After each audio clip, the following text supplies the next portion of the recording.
Sudden প্ল্যানগুলো কিন্তু বিশাল successful হয়। কাদের হয় জানি না, কিন্তু আমার তো বিশাল হয়। তা আমি চলে এসেছি বোনের সাথে লিলুয়াতে। তো চলো তোমাদের সাথে শেয়ার করি কোথায় যাচ্ছি। দেখতেই পাচ্ছ লিলুয়াতে একটা জুডিও স্টোর ওপেন হয়েছে, তো এখানেই চলে এসেছি আমরা কালেকশনগুলো দেখার জন্য। আর সামনে তো চলেই এলো ভ্যালেন্টাইন্স ডে, তার জন্য তো কিছু কেনাকাটি করতে হবে, সেই কারণে আরও আসা। যতবারই জুডিওতে গেছি ব্যারাকপুর স্টোরটাই ভিজিট করেছিলাম। বাড়ি থেকে ৪৫ মিনিট দূরে আমরা লিলুয়া স্টোরটাতেই ভিজিট করেছি। আমাদের শ্রীরামপুরে এখনও জুডিওটা ওপেনিং হয়নি, কিন্তু কাজ চলছে, খুব তাড়াতাড়ি আমাদের শ্রীরামপুরে জুডিও চলে আসছে।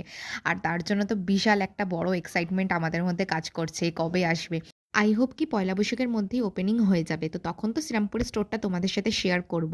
জুডিও কিন্তু অনেক নিউলি কসমেটিক্স আইটেম কিন্তু লঞ্চ করেছে, এগুলো তোমাদের সাথে শেয়ার করছি। নেল পলিশের কালেকশনগুলো কিন্তু জাস্ট হেভি লাগছিল। আমি এখানে এই গ্লিটার নেল পলিশটা নিয়ে নিয়েছি। আর এখানে দেখো লিপস্টিকগুলো দেখছিলাম, লিপস্টিকের কালেকশনও মারাত্মক এসছে। গ্লসি লিপস্টিক থেকে আরম্ভ করে ম্যাট লিপস্টিক সব রকম ছিল। লিপ টিন্টের কালেকশনগুলো কিন্তু সেরা ছিল। তারপর তো শপিং করে বাড়ি চলে এলাম।